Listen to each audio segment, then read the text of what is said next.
In front of me is iPhone 17 and today I would like to show you how you can turn on or turn off location.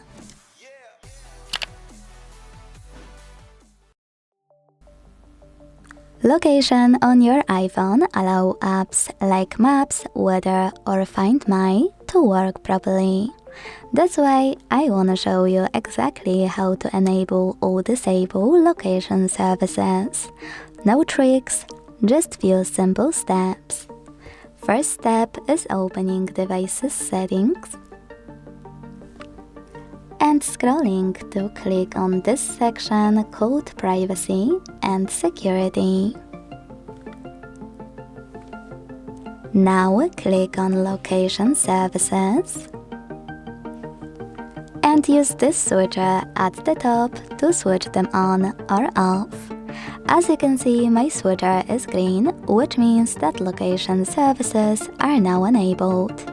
So when I tap, I need to confirm my choice in the pop-up by selecting Turn Off. And now location is officially disabled. To enable it, click on gray switcher. Thanks so much for watching. If you enjoyed this video, don't forget to leave a like, comment and subscribe. Bye!